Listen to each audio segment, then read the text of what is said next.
Hai, jumpa lagi dengan aku Nikita Yulia Rahman.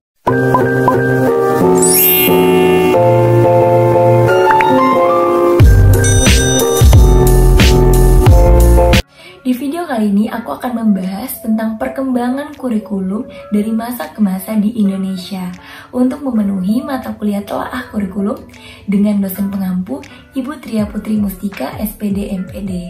Yuk simak videonya. Sebelum kita membahas lebih jauh tentang sejarah perkembangan kurikulum, kita harus tahu dulu apa sih itu kurikulum. Kurikulum merupakan seperangkat atau suatu rencana sistem pembelajaran dalam proses belajar mengajar yang tersusun secara sistematis.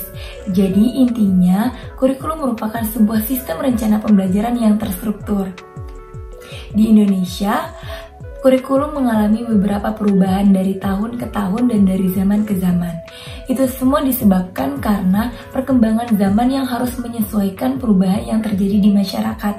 Baik, yang pertama aku akan membahas tentang sejarah kurikulum sebelum kemerdekaan. Nah, sebelum kemerdekaan yakni ketika para penjajah Belanda dan Jepang memasuki Indonesia. Pada abad ke-16 dan 17, para penjajah membangun sebuah lembaga pendidikan untuk warga pribumi dan juga untuk bangsa Belanda yang berfungsi untuk menyebarkan agama Kristen di Indonesia, akan tetapi juga berfungsi untuk warga pribumi mengenal tulisan dan juga bacaan. Selanjutnya adalah perkembangan kurikulum setelah masa kemerdekaan, dimulai dari kurikulum 1947. Nah, kurikulum ini merupakan kurikulum pertama setelah masa kemerdekaan, yang lebih populer dikenal dengan Lehrplan atau yang disebut dengan rencana pembelajaran. Nah, kurikulum 1947 ini baru bisa diterapkan pada tahun 1950 dikarenakan adanya gejolak perang revolusi. Akan tetapi kurikulum 1947 ini dibuat lebih sederhana. Kenapa demikian? Karena yang pertama adalah pembelajarannya dibuat berkaitan dengan kehidupan sehari-hari dan lebih menaruh perhatian pada kesenian dan juga jasmani. Yang ketiga, mata pelajaran yang dipelajari pada kurikulum 1947 antara lain adalah mata pelajaran bahasa Indonesia, bahasa daerah, ilmu hayat, ilmu alam, dan juga yang lain sebagainya. Selanjutnya, setelah kurikulum 1947 mengalami perubahan lagi menjadi kurikulum 1952. Nah, di kurikulum ini sistem pendidikan lebih mengarah pada sistem pendidikan nasional dengan ciri-ciri guru mengajar hanya satu pelajaran, yang kedua silabus lebih jelas, dan yang ketiga sudah ada keujian kelulusan untuk tingkat SMP.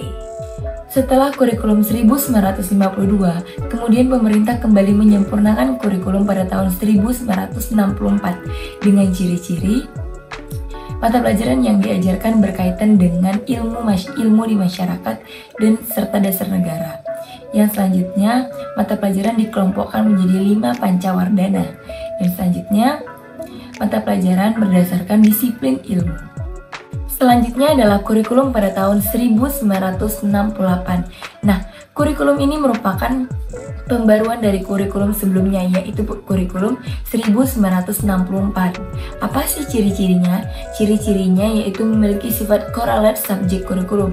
Artinya, materi yang diajarkan pada tingkat dasar memiliki korelasi untuk pada tingkat selanjutnya. Yang kedua adalah materi yang diajarkan tidak begitu terkait dengan kehidupan nyata. Yang ketiga, kelompok mata pelajarannya terdiri atas 1. Pembinaan jiwa Pancasila, yang kedua, pengembangan pengetahuan dasar, dan yang ketiga adalah pembinaan kecakapan atau berbicara. Kurikulum selanjutnya adalah kurikulum 1975. Nah, ini merupakan sebuah kurikulum pembaruan dengan latar belakang MBO atau manajemen B objektif, di mana guru disibukkan untuk menulis bagaimana pencapaian siswa dalam belajar. Apa sih ciri-ciri kurikulum pada masa itu? Yang pertama, pada jenjang SMA sudah dibuat penjurusan yaitu IPA, IPS, dan juga bahasa. Ada tiga jurusan. Yang selanjutnya, orientasi pembelajaran dibuat pada tujuannya. Dan yang ketiga adalah pemberian pemakaian aspek pada waktu dan daya. Kurikulum selanjutnya adalah kurikulum pada tahun 1984 atau yang lebih akrab dikenal dengan CBSA atau cara belajar siswa aktif. Nah, apa sih ciri-ciri dari kurikulum pada tahun 1984. Yang pertama, kurikulum tersebut menggunakan pendekatan kepada peserta didik.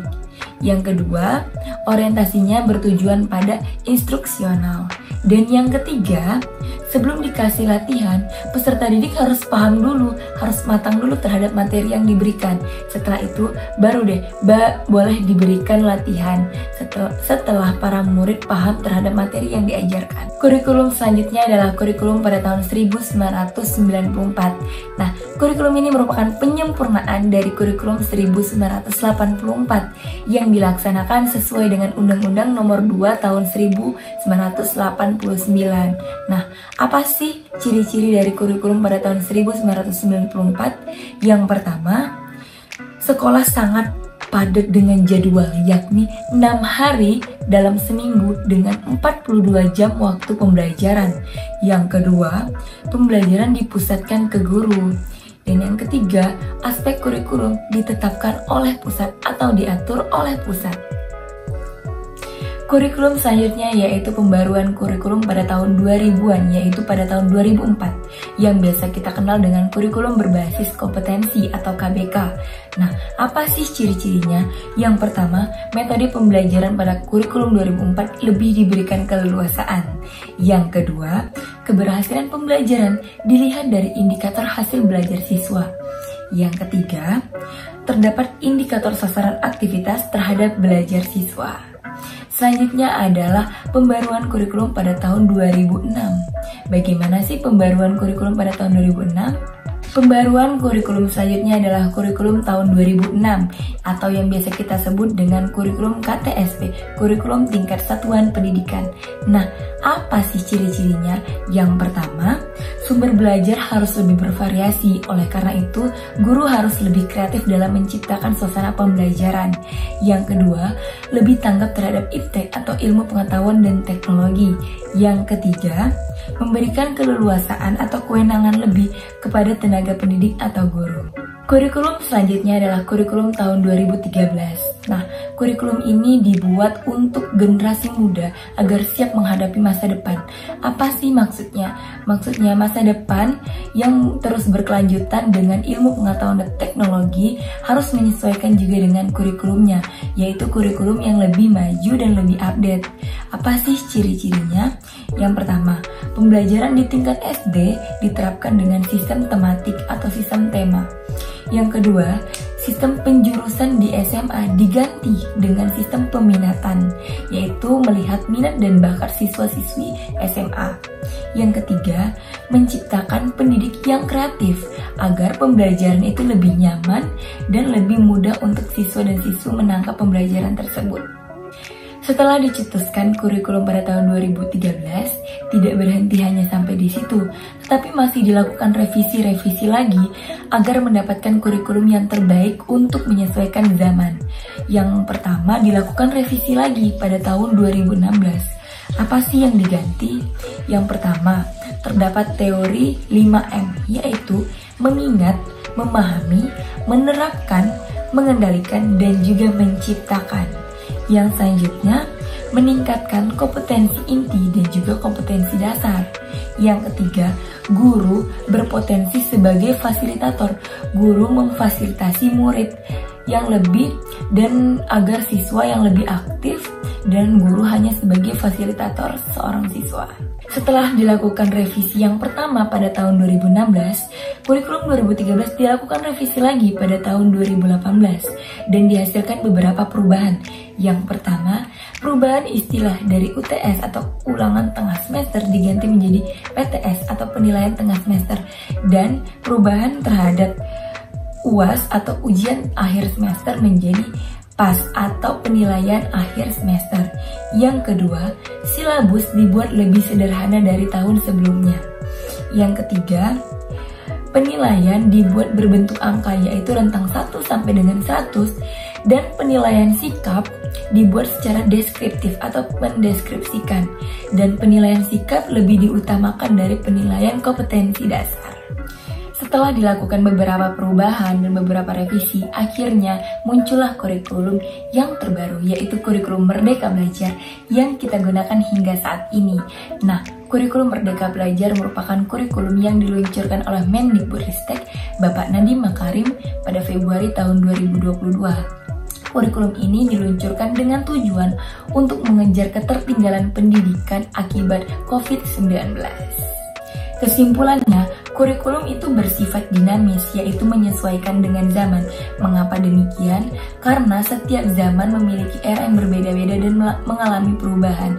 Oleh karena itu, sistem pembelajaran atau kurikulum juga harus menyesuaikan dengan perkembangan zaman, agar menciptakan generasi-generasi muda yang lebih maju dan tanggap terhadap teknologi. Sekian penjelasan tentang telaah kurikulum mengenai sejarah perkembangan kurikulum dari masa ke masa. Semoga dapat dipahami dan dapat dicerna dengan baik.